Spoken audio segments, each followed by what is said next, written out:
સાયરામ વિદ્યાર્થી મિત્રો, હવે 12મા ધોરણમાં ચેપ્ટર નંબર 2 દ્રાવણોમાં આપણે લાસ્ટ ટોપિકમાં ચર્ચા કરી હતી અબાષ્પશીલ દ્રાવ્ય અને બાષ્પશીલ દ્રાવક માટે રાઉલ્ટનો નિયમ, જે સંખ્યાત્મક ગુણધર્મો હતો. એટલે કે અબાષ્પશીલ દ્રાવ્ય અને બાષ્પશીલ દ્રાવકમાં ઓગાળી મંદ અને આદર્શ દ્રાવણ બનાવવામાં આવે તો બાષ્પદબાણમાં થતો સાપેક્ષ ઘટાડો દ્રાવ્યના મોલન્સ જેટલો હોય છે. અને એને રિલેટેડ આપણે સૂત્રની તારવણી કરી હતી P1 નોટ માઇનસ P1 ના છેદમાં P1 not equal to X2, એટલે કે દ્રાવ્યના મોલન્સ જેટલો, જેની આપણે સમજૂતી મેળવી. હવે નેક્સ્ટ ટોપિકમાં આપણે ચર્ચા કરશું કે બાષ્પશીલ દ્રાવ્ય અને બાષ્પશીલ દ્રાવક માટે રાઉલ્ટનો નિયમ. હવે રાઉલ્ટનો નિયમ તો સિમ્પલ જ છે. શું કે કોઈ પણ દ્રાવણની અંદર પ્રવાહી ઘટક હોય તો એ બાષ્પ દબાણ ધરાવે છે, અને બાષ્પ દબાણ ધરાવે છે તો એ ઘટકનું બાષ્પ દબાણ એના મોલ અંશના સમપ્રમાણમાં હોય છે. આ રાઉલ્ટનો બેઝિક સિમ્પલ નિયમ હતો. શું?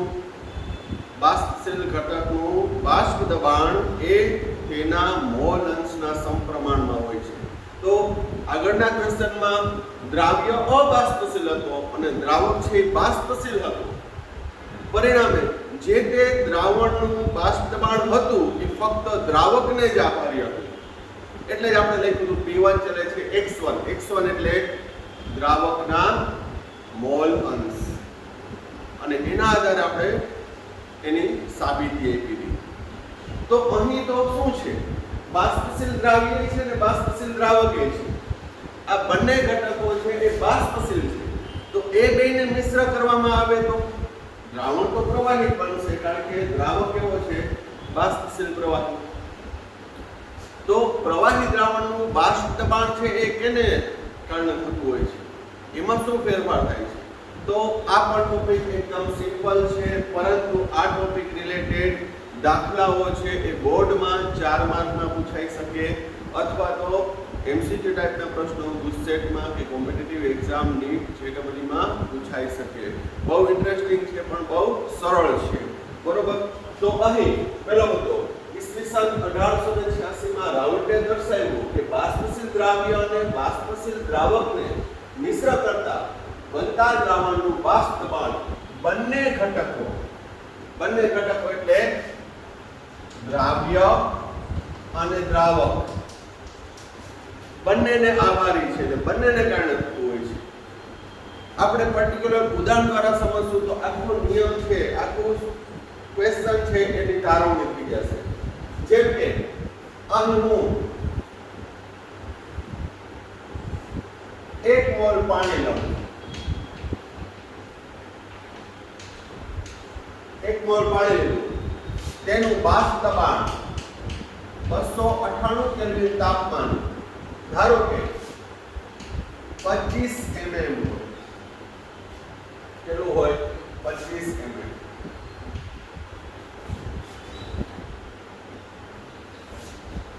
આને હું ઘટક 1 કહું છું. બીજા પાત્રમાં 1 મોલ ઇથેનોલ લઉં, પાણી ઇથેનોલ બંને પ્રવાહી છે.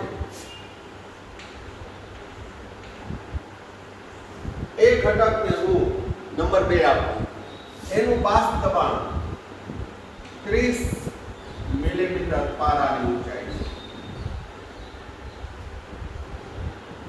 બરાબર ધ્યાન રાખજો. અહીં હું વ્યક્તિગત એક જ ઘટકની વાત કરું તો એના મોલન્સ કેટલા હશે? 1. એના મોલન્સ કેટલા હશે? 1. તો અહીં એનું દબાણ P1 ચલે છે x1 થશે. P1 ચલે છે શું થશે? x1. ક્યાં નિયમ મુજબ? તો કે દ્રાવણમાં રહેલા દરેક બાષ્પશીલ ઘટકનું આંશિક દબાણ તે ઘટકના મોલ અંશના સમપ્રમાણમાં હોય છે. તો અહીં P1 ચલે છે x1, બીજા ઘટક માટેના મોલ અંશ છે ને હું x2 કહું છું. x2 બરાબર કેટલા થશે? 1. કારણ શું? અહીં ફક્ત પાણી છે તો પાણીના મોલ અંશ 1 થાય. અહીં ફક્ત ઇથેનોલ જ છે તો ઇથેનોલના મોલ અંશ 1 થાય કારણ કે એના મોલ કેટલા છે 1. ઇથેનોલના મોલ 1, કુલ મોલ 1 તો 1 ના છેદમાં 1 એટલે 1 જ આવશે. અહીં પાણીના મોલ કેટલા લીધા છે 1, કુલ મોલ કયો તો 1 છે તો કેટલું થશે મોલ અંશ 1 થશે. અને એનું બાષ્પ દબાણ એનું આંશિક દબાણ P2 ચલે છે H2 થશે. તો અહીં P1 બરાબર P1 નોટ ઇન્ટુ X1 જ્યાં P1 નોટ એટલે શુદ્ધ બાષ્પશીલ ઘટકનું આંશિક દબાણ 25. P2 બરાબર P2 નોટ ઇન્ટુ H2 જ્યાં P2 નોટ એટલે કે શુદ્ધ બાષ્પશીલ ઘટક 2 નું આંશિક દબાણ. શુદ્ધ બાષ્પશીલ ઘટક 2 નું આંશિક દબાણ. હવે અહીંયા હું એક મૂકી દઉં. x2 બરાબર 1 મૂકું, અહીંયા x1 બરાબર 1 મૂકું તો p1 બરાબર p1 નોટ થાય અને p2 બરાબર p2 નોટ થાય. આ મેં અલગ અલગ દર્શાવ્યા છે. એનું બાષ્પ દબાણ કેટલું હશે એના મોલ હશે. હજી જો હું આમાં પાણી ઉમેરી દઉં 1 મોલ ને બદલે 2 મોલ કરું બરોબર તો જથ્થો વધ્યો તો બાષ્પઅણુની સંખ્યા વધશે તો બાષ્પ દબાણ વધશે. એવી રીતે આમાં પણ જથ્થો વધારું તો એનું બાષ્પ દબાણ વધશે. આ 30 નું વધી જશે કારણ શું દ્રાવ્યનો જથ્થો વધ્યો છે. હવે આ બંનેને હું મિશ્ર કરું છું ત્રીજા પાત્રમાં.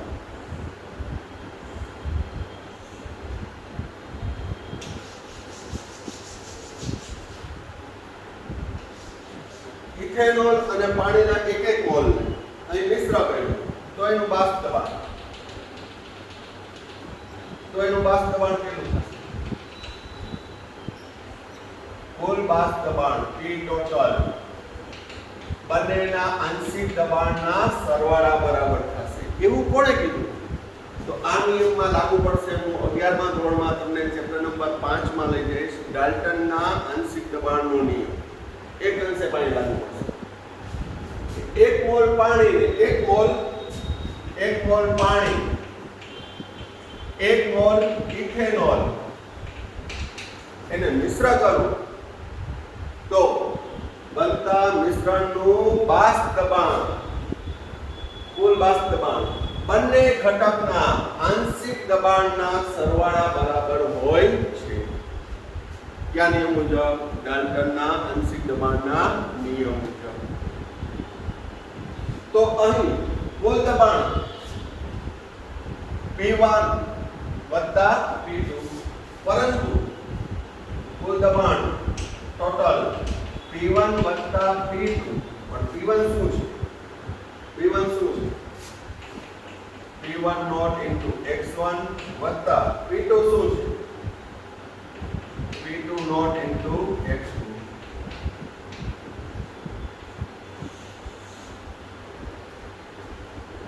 હવે એની ગણતરી આપણે આ દાખલામાં પણ કરી શકીએ. જો તમે અહીં બંનેને મિશ્ર કર્યા તો x1 હું દ્રાવક માટે કહું છું પાણી માટે. x1 મોલ અંશ કેટલા થશે? તો પાણીના મોલ કેટલા છે? 1 છેદમાં કુલ મોલ કેટલા છે? કુલ મોલ કેટલા? 2. 1 મોલ પાણી 1 મોલ ઇથેનોલ. x2 બરાબર ઇથેનોલના મોલ છેદમાં કુલ મોલ. તો બંનેના મોલ અંશ કેટલા થશે? 0.5. આ તો એક સિમ્પલ એક્ઝામ્પલ આપણે સમજવામાં. તો x1 x2 મળી ગયા. P1 નોટ કેટલું છે? P1 નોટ 25 ગુણ્યા 1/2 વત્તા P2 નોટ કેટલું છે? P2 નોટ 30 ગુણ્યા 1/2 સાદુરૂપ આપવાનું 12.5 વત્તા 15 27.5 મિલીમીટર પારાની ઊંચાઈ. તો કુલ દબાણ કેટલું થશે? કુલ દબાણ બંને ઘટકોના આંશિક દબાણના સરવાળા કેટલું? હવે આપણે જોઈ શકીએ કે પાણી અને ઇથેનોલને મિશ્ર કર્યું તો અહીં પાણીનું આંશિક દબાણ કેટલું આવ્યું? 12.5. ઇથેનોલનું આંશિક દબાણ કેટલું આવ્યું? 15. કારણ કે બે છે એ ઇથેનોલ માટે કીધું, એક છે એ પાણી માટે કીધું. તો અહીં દ્રાવણમાં રહેલ દરેક બાષ્પશીલ ઘટકનું આંશિક દબાણ તે ઘટકના એટલે જે તે ઘટકના મોલ અંશના સમપ્રમાણમાં હોય છે. અને એના આધારે અહીં આપણે ઉદાહરણ સાથે એક પ્રેક્ટિકલ સાથે છે આ તારવણી કરી. બરોબર, આવું જ આપણે દાખલામાં આવશે આ સૂત્ર, પણ વ્યવસ્થિત પહેલા જોઈ લો, પછી આપણે થિયરીમાં પૂછાય તો કઈ રીતે લખવું એ અંગેની આપણે ચર્ચા કરીએ. પહેલા વ્યવસ્થિત જોઈ લો અને આકૃતિ યાદ રાખજો, કારણ કે નેક્સ્ટ ટોપિકની અંદર છે, હજી ટોપિક કન્ટિન્યુ છે, એમાં આકૃતિ નહીં હોય.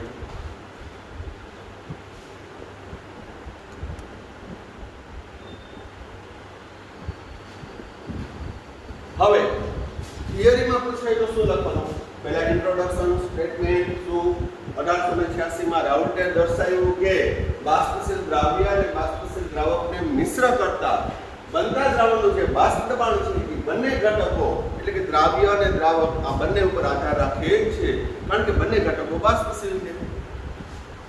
અહીં દ્રાવણમાં રહેલા દરેક બાષ્પશીલ ઘટકનું આંશિક દબાણ તે ઘટકના મોલ અંશના સમપ્રમાણમાં હોય છે. આ રાઉલ્ટનો નિયમ છે, જે અબાષ્પશીલ દ્રાવ્ય અને બાષ્પશીલ દ્રાવક માટે ભણ્યા હતા, પણ ત્યાં એક જ ઘટક પાણી ઉપર આધાર રાખતું હતું, કારણ કે દ્રાવ્ય ખાંડ હતી કે યુરિયા હતું કે સુક્રોઝ હતું એ તો અબાષ્પશીલ હતું. હવે અહીંયા ઉદાહરણમાં આપણે બંને ક્યાં લીધા? બાષ્પશીલ લીધા. બંને પ્રવાહી મિશ્ર કર્યું, પ્રવાહી દ્રાવ્ય પ્રવાહી દ્રાવક. તો અહીં ધારો કે ઘટક એકનું આંશિક દબાણ શુદ્ધ ઘટક એકનું બાષ્પ દબાણ એને હું P1 નોટ કહું અને તેના મોલ અંશ ને હું x1 તેમજ શુદ્ધ ઘટક 2 નું બાષ્પ દબાણ P2 નોટ અને તેના મોલ અંશ x2 હોય તો રાઉલ્ટના નિયમ મુજબ બંને ઘટકો બાષ્પશીલ છે. વધુમાં લખી શકો, ધારો કે શુદ્ધ બાષ્પશીલ ઘટક 1 શુદ્ધ બાષ્પશીલ ઘટક 2 નું બાષ્પ દબાણ P1 નોટ અને P2 નોટ હોય, એના મોલ અંશ x1 અને x2 હોય તો રાઉલ્ટના નિયમ મુજબ P1 બાષ્પશીલ ઘટક 1 નું આંશિક દબાણ is proportional to x1 અને P2 ઘટક 2 નું આંશિક દબાણ is proportional to x2. P1 બરાબર ચલનની નિશાની દૂર કરો એટલે સપ્રમાણતા અચળાંક આવે. P1 નોટ x1 જે ઘટક 1 માટે અચળ હતું, ઉદાહરણમાં 25 મિલી, સમીકરણ 1 કહો. P2 બરાબર P2 નોટ into x2 સમીકરણ 2, જ્યાં P2 નોટ શુદ્ધ ઘટક 2 નું આંશિક દબાણ જે આપણા ઉદાહરણમાં 30 mm હતું, ઘટક 1 કરતા 2 નું આંશિક દબાણ વધુ હતું. બરોબર, એ તો ભલે જે હોય, પણ હવે બંનેને મિશ્ર કરતા કુલ દબાણ ડાલ્ટનના આંશિક દબાણના નિયમ મુજબ P બરાબર P ટોટલ બરાબર P1 વત્તા P2 થશે. બંને ઘટકનું બાષ્પ દબાણ કેવું હશે? કુલ દબાણ બંને ઘટકના આંશિક દબાણના સરવાળા બરાબર. તો હવે P ટોટલ P1 એટલે P1 નોટ into x1 વત્તા P2 એટલે P2 નોટ into x2.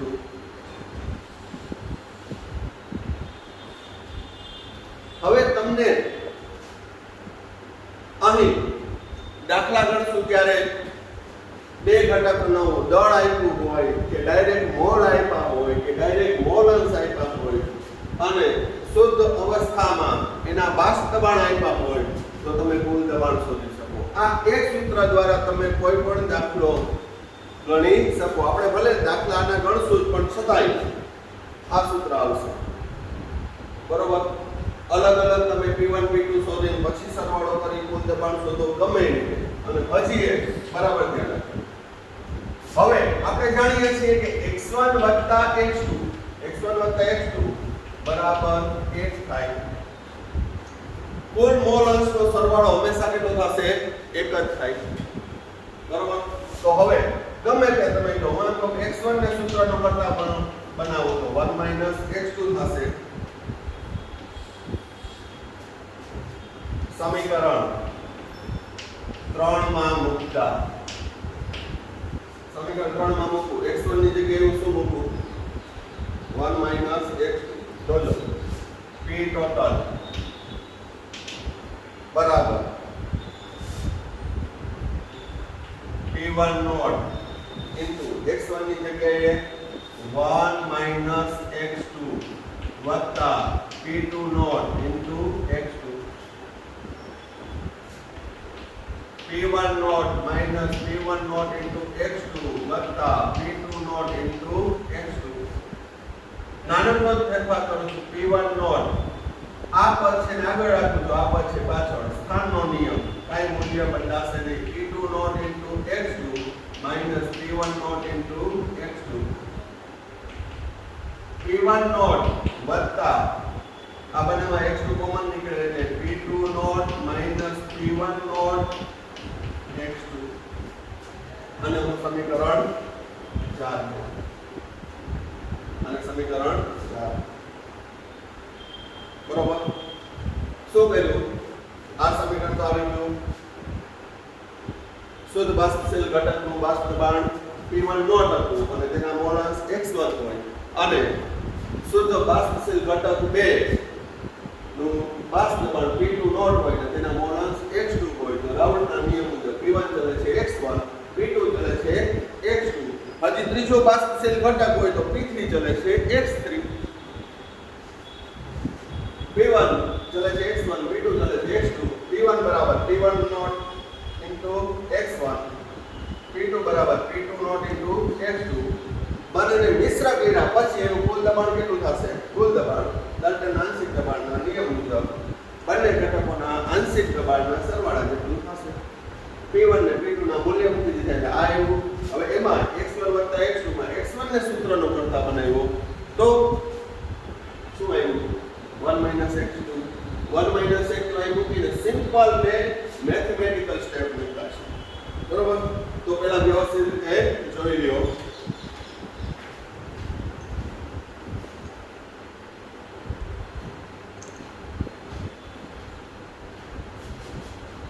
હવે આપણે સમીકરણ 4 સુધીનું જોયું. શું? p total p1 naught plus p2 naught minus p1 naught into x2. આ ગોખવાનું નહીં. આ સમીકરણ પરથી રફ તારવી લેવાનું અથવા ધારો કે યાદ રાખવું હોય તો પણ એની ટ્રીક છે 1 2 1 2 1 2 1 2. હવે અખવાનું જોજો. x1 x2 બરાબર 1 થાય તો x2 બરાબર 1 x1 થશે. તો હવે x2 ની જગ્યાએ સમીકરણ 3 માં મૂકો. સમીકરણ 3 માં મૂકતા જોજો p total p1 naught into x1 વત્તા p2 નોટ ઇન્ટુ x2 એટલે શું મૂકું? 1 x1 p1 naught into x1 વત્તા p2 naught minus p2 not x1. હવે અહીંયા p2 નોટ છે હું આગળ લઉં. p2 નોટ વત્તા p1 not x1 minus p2 not x1. સમીકરણને સરળ સ્વરૂપમાં દર્શાવવા માટે p2 નોટ આગળ લીધું. સ્થાન બદલી દીધી. p2 નોટ વત્તા અહીંયા x1 કોમન નીકળે p1 naught minus p2 not 2 1 2 1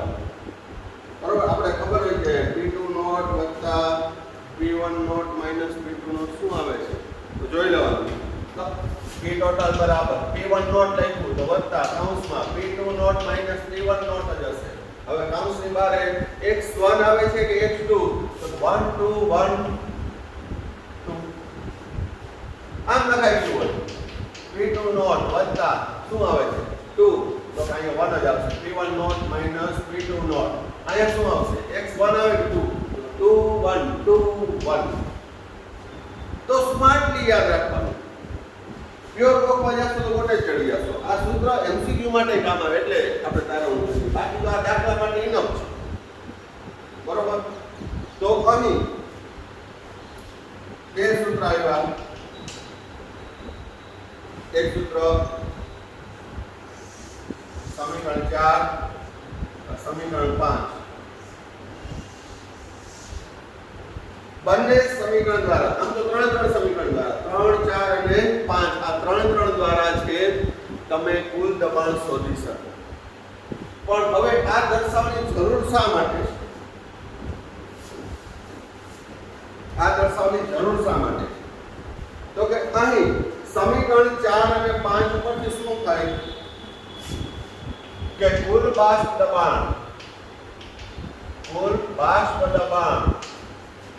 કોઈ પણ એક ઘટકના મોલ અંશ પર આધાર રાખે છે. કુલ દબાણ જોવો. આ સમીકરણ 4 માં કેના ઉપર આધાર રાખે? ઘટક 2 ના મોલ અંશ. અથવા સમીકરણ 5 માં કુલ દબાણ કેના ઉપર આધાર રાખે છે? ઘટક 1 ના. એટલે કે સમીકરણ દર્શાવે છે કે અહીં કુલ દબાણ કોઈ પણ એક ઘટક ના મોલ અંશ ઉપર આધાર રાખે છે. એટલે કે કોઈ પણ એક ઘટકના મોલ અંશના સમપ્રમાણમાં હોય છે.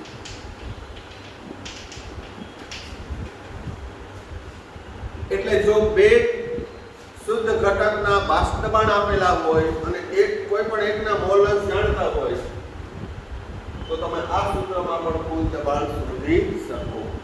અથવા કુલ દબાણ આપ્યું હોય P1 નોટ P2 નોટ આપ્યું હોય તો મોલ અંશ શોધી શકો. શું શોધી શકો? એના મોલ અંશ. તો આ ગાણિતિક રીતે દાખલા માટે ખૂબ જ ઉપયોગી થશે. વ્યવસ્થિત રીતે જોઈ લેજો.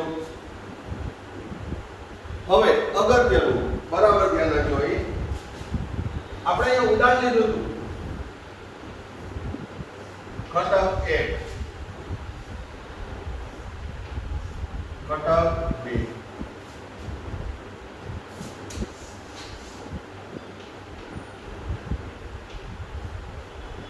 હવે મેં 1 મોલ લીધું હતું પણ હવે બરાબર ધ્યાન રાખજો 1 મોલ માંથી પ્રવાહીના 0.8 મોલ છે ઉદાહરણ તરીકે અને આના 0.2 મોલ છે. ટોટલ 1 મોલ હતો. પાણી 1 મોલ લીધું પણ 1 મોલ પાણીમાંથી એક ઉદાહરણ તરીકે 0.8 મોલ પ્રવાહી છે લિક્વિડ. 0.2 મોલ શું છે? ગેસિયસ. ઇથેનોલ બીજો ઘટક લીધો હતો. એના કેટલા લીધા હતા? 1 મોલ. 1 મોલ માંથી હું ઉદાહરણ લઉં કે 0.7 મોલ લિક્વિડ ફોર્મમાં છે. ઇથેનોલ લિક્વિડ ફોર્મમાં છે અને 0.3 મોલ ગેસિયસ ફોર્મમાં છે. તો અહીં બરાબર ધ્યાન રાખજો. પ્રવાહી અને વાયુ અણુ વચ્ચે સંતુલન સ્થપાય છે. કુલ જથ્થો કેટલો છે? 1 મોલ. કુલ જથ્થો કેટલો છે? 1 મોલ. પણ 1 મોલ માંથી પ્રવાહી અને વાયુ અણુ વચ્ચે સંતુલન સ્થપાય છે. કુલ જથ્થો અચળ રહેશે પરંતુ પ્રવાહી વાયુ એનો મોલ અચળ રહેશે. કયા તાપમાને? 298 કેલ્વિન તાપમાન. તો આ સંતુલન અવસ્થાએ આંશિક દબાણ છે. સંતુલન અવસ્થાએ આંશિક દબાણ. આ P1 અને આ P2 છે. P1 અને P2 સંતુલન અવસ્થા. પરંતુ અહીં ખાસ ધ્યાન રાખજો, અગત્યનો પોઈન્ટ, જો બાષ્પ કલામાં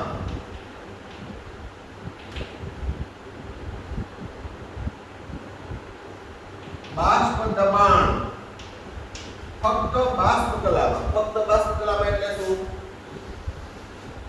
0.2 મોલ, 0.3 મોલ, એની જ વાત કરું. ખાલી હું આ પ્રવાહીને જવા દઉં. પ્રવાહી છે એ આપણે કામ નથી આવતું, કારણ કે જે તે બાષ્પ દબાણ લાગે છે એ વાયુનું કણુ દ્વારા લાગે છે. તો આ જે સમીકરણની તારવણી કરી ફરી એકવાર કહી દઉં છું. એ કુલ જથ્થો 1 મોલ પાણી લીધું ને 1 મોલ ઇથેનોલ લીધું, તો જેનું બાષ્પ દબાણ આપણે નાનકડો એવો દાખલો ગણ્યો એ કેટલો હતું? કુલ દબાણ 27.5. સંતુલન સ્થિતિ હતી. કયા સ્થિતિ હતી? સંતુલન સ્થિતિએ બાષ્પ અણુ દ્વારા લાગતું દબાણ. પણ હવે હું ખાલી બાષ્પના એટલે કે વાયુરૂપ અણુની જ વાત કરું તો બાષ્પ કલામાં એનું બાષ્પ દબાણ કેટલું થશે? બરાબર ધ્યાન રાખજો. બાષ્પ કલામાં બાષ્પ દબાણ દરેક ઘટકનું કેટલું થશે? જોજો. P1 બરાબર Y1 * P ટોટલ, અને બીજા ઘટકનું આંશિક દબાણ P2 બરાબર Y2 * P ટોટલ. આ શું છે? તો એમ પૂછે કે ફક્ત બાષ્પ અવસ્થામાં, બાષ્પ એટલે વાયુરૂપ અવસ્થામાં, કલા એટલે અવસ્થા, સ્ટેટ, બાષ્પ કલામાં દરેક ઘટકનું બાષ્પ દબાણ કેટલું થશે? તો ધારો કે અહીં P1 ના મોલ અંશ Y1 હોય, P2 ના મોલ અંશ Y2 હોય, તો વળી પાછો પ્રશ્ન થાય. જો હું તમને શું કહું કે અહીંયા જે હું ડિસ્કશન કરીશ એ તમારા જ્યારે આ વિડિયો જોતા હોય ત્યારે જે તે ક્વેશ્ચન એરાઇઝ થાય એ બધા છે એ સેચ્યુરેટ કરાવી દઈશ. એટલે જ હું આ આકૃતિ દ્વારા, બાકી ટેક્સ્ટ બુકમાં થિયરી તમે વાંચો તો કાંઈ ખ્યાલ ના આવે, ડાયરેક્ટ આ સૂત્ર જ આવે. તો ફરી કહું છું, અહીં Y1 ને Y2 ઈ કેમ જુદા પડ્યા મોલ અંશ? તો તમે ગણી લેજો. પહેલા મેં સંતુલન સ્થિતિએ 1 મોલ પાણી હતું, 1 મોલ શું હતું? ઇથેનોલ હતું. ટોટલ કેટલા મોલ હતા? 2 મોલ. તો દરેક ઘટકના મોલ અંશ કેટલા? 1/2. કારણ કે કુલ જથ્થો દરેક ઘટકનો કેટલો હતો? 1 મોલ. હવે હું કેની વાત આવ્યો? ફક્ત સપાટી પર વાયુરૂપ અણુ છે એની જ વાત કરું. તો વાયુરૂપ અણુ એ કેટલા છે? પાણીના 0.2, ઇથેનોલના કેટલા? 0.3. તો કુલ કેટલા? 0.5. તો અહીં પાણીના મોલ અંશને હું Y1 કહું તો કેટલો આવશે? 0.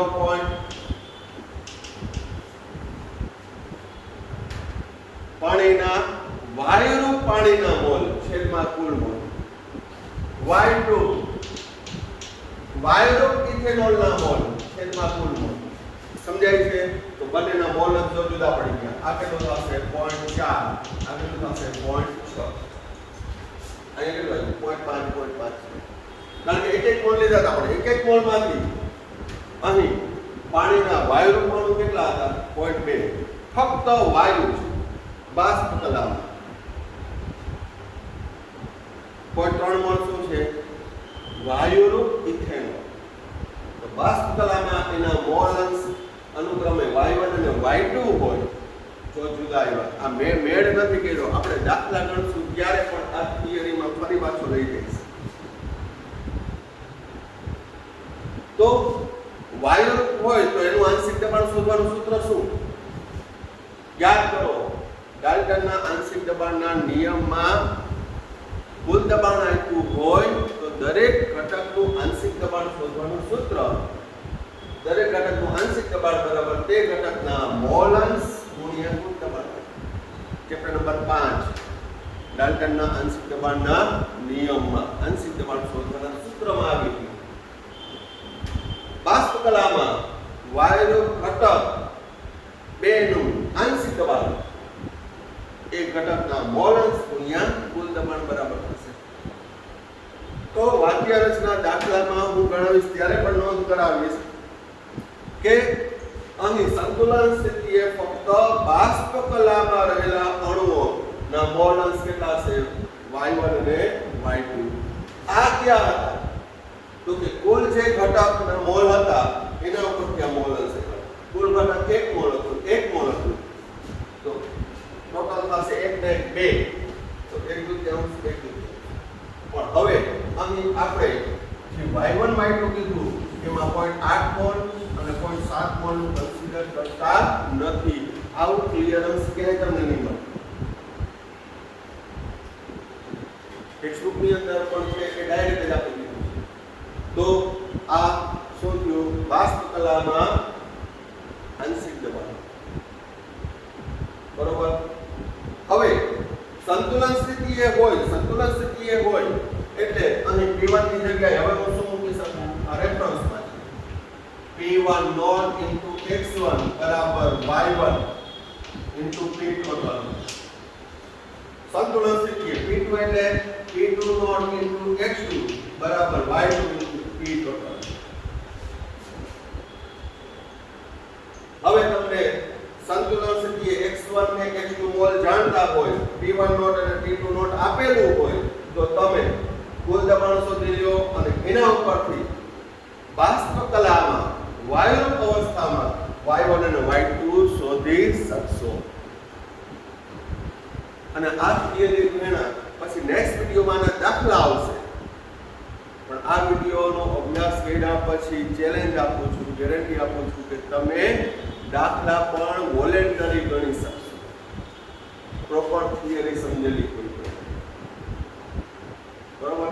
અને પછી આલેખની સમજૂતી બાકી છે, પેલા વ્યવસ્થિત રીતે જોઈ લેજો. દરેક પોઈન્ટ અન્ડરસ્ટેન્ડિંગ થી તૈયાર કરશો તો ખાલી એ કન્સેપ્ટ ક્લિયર હશે તો એને રિલેટેડ તમે MCQ મન થાય એમ ગમે રીતે પૂછવાની છૂટ યુ કેન સોલ્વ. બરોબર. વ્યવસ્થિત જોઈ લો.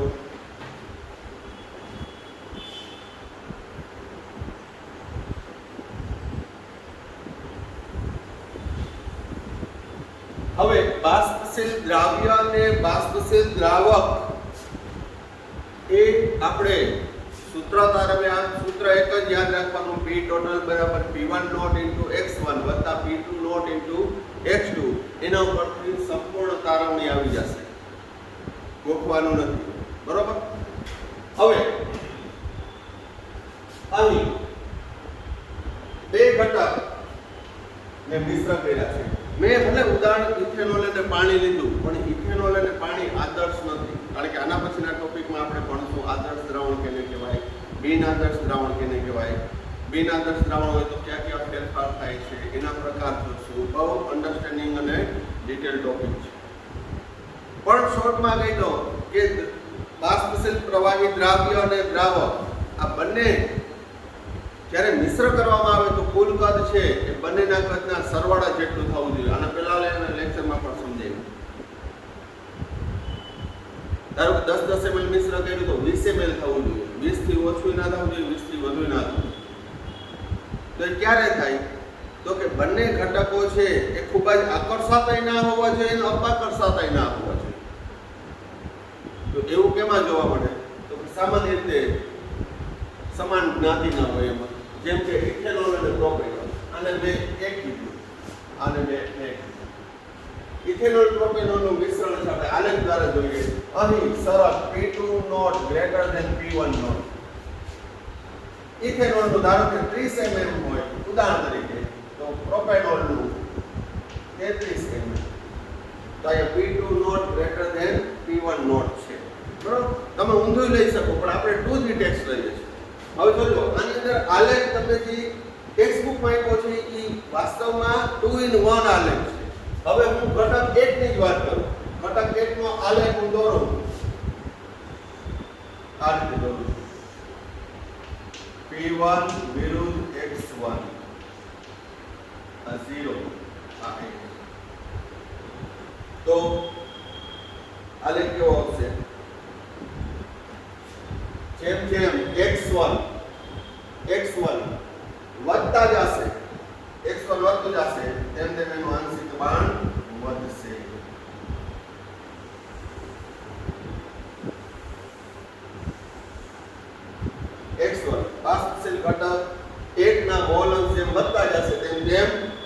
દબાણ વધશે. હવે જોજો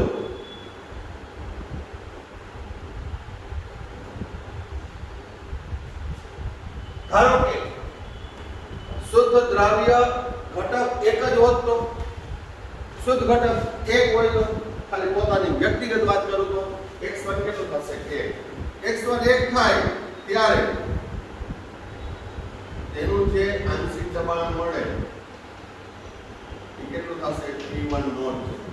તેનું આંશિક દબાણ કેટલું થશે P1, કારણ કે x1 બરાબર 1 હોય તો P1 બરાબર P1 નોટ થશે.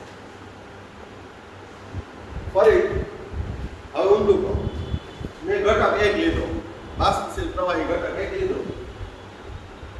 જો ઘટક 1 હોય તો એના મોલ અંશ 1, તો એનું આંશિક દબાણ P1 બરાબર P1 નોટ થશે. શુદ્ધ ઘટકના બાષ્પ દબાણ કેટલું, તો અહીં 1 હોય મોલ અંશ ત્યારે કેટલું થશે આ x1 માટે P1 નોટ. હવે ઊંધું બેને મિશ્ર કરું ઘટક 1 અને 2 ને, તો સ્વાભાવિક છે એના મોલ અંશ 1 કરતા ઓછા જ રહેવાના. મેં આ પહેલા કીધું કે વ્યક્તિગત કોઈ પણ એક ઘટકના મોલ અંશ કયો તો એ હંમેશા એક જ થશે. તો બેને મિશ્ર કરો તો એના મોલ અંશ <1 થશે. તો અહીં જેમ મિશ્રણમાં ઘટક 1 ના મોલ અંશ જેમ વધશે તેમ બાષ્પ દબાણ વધે છે. મોલ અંશ જેમ વધશે ઘટક 1 ના મોલ અંશ જેમ વધે તેમ બાષ્પ દબાણ વધે છે. બરોબર? જ્યારે મોલ અંશ 1 હોય ત્યારે એનું બાષ્પ દબાણ P1 નોટ થાય. તો બીજો આલેખ P2 વિરુદ્ધ x2 ઘટક 2 માટેની વાત કરું. ઘટક 2 માં શુદ્ધ ઘટકની વાત કરું તો x2 કેટલા હોય 1. x2 1 હોય,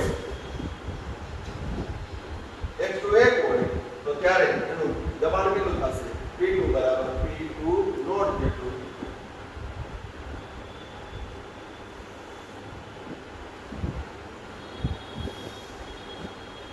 આ શું આવ્યું P2 નોટ. P2 નોટ આવ્યું.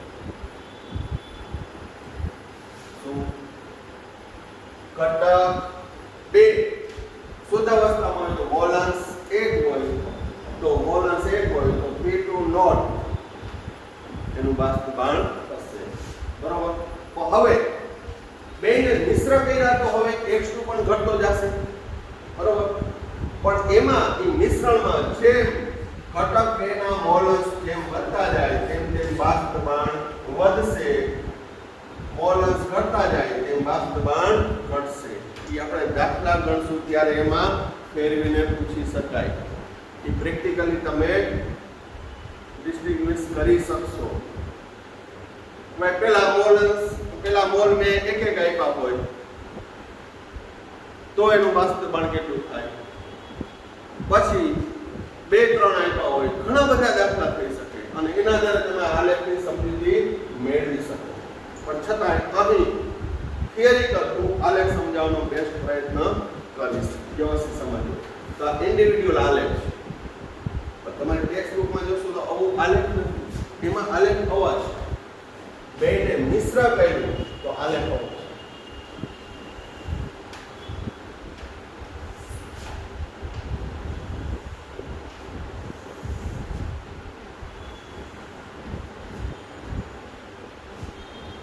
આ આલેખમાં મુકાવું તો P1 બરાબર P1 નોટ ઇન્ટુ x1, આ આલેખમાં P2 બરાબર P2 નોટ ઇન્ટુ x2 છે. પણ આ બેને મર્જ કર્યા છે. આ બેને મર્જ કર્યા છે. જો આ આમ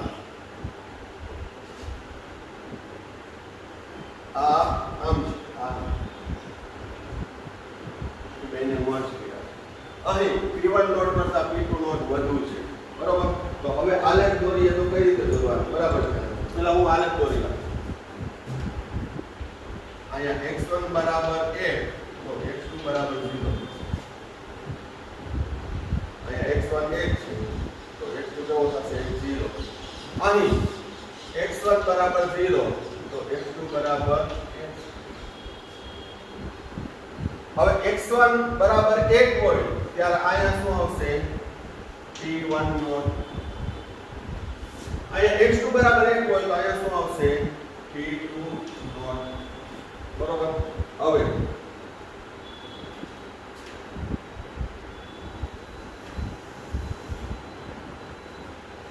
x1 ના મોલ 0 માંથી વધતા જાય તો બાષ્પ દબાણ વધતું જશે 1 થાય તો P1 નોટ થશે એવી જ રીતે x2 ના મોલ 0 માંથી વધતા જાય 1 થાય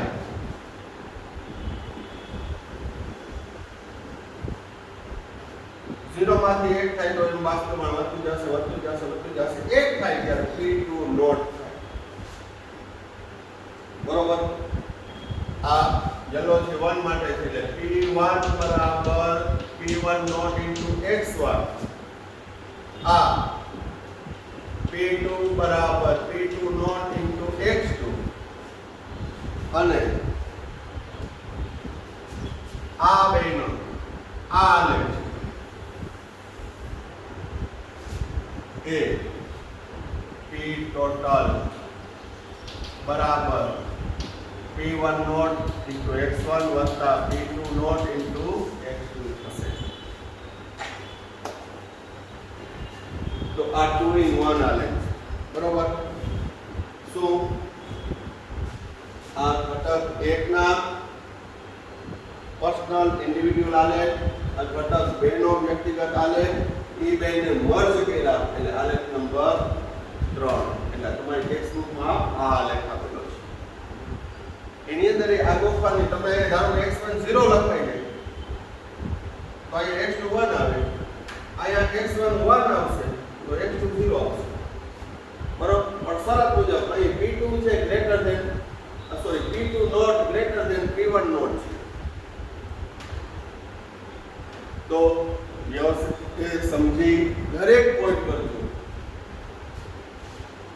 બાષ્પશીલ ઘટક માટે રાઉલ્ટનો નિયમની અંદર જે ડિસ્કશન કર્યું એકદમ ડિટેલમાં ને ફૂલ કર્યું છે પણ કાળજીપૂર્વક એકાગ્રતાપૂર્વક જોવું એ તમારી ઉપર છે બરાબર વિડીયો ગમે તો લાઈક પણ કરજો તમને મજા આવે બરાબર અને જેને સબસ્ક્રાઇબ કરવાનું બાકી હોય તે કરી કારણ કે ઘણા બધા બીજા વિદ્યાર્થીઓ પણ છે વિડીયો જોવે છે તો સબસ્ક્રાઇબ કરી નાખજો વ્યવસ્થિત જોઈ લો કંઈ પણ ડાઉટ હોય તો પૂછી શકો છો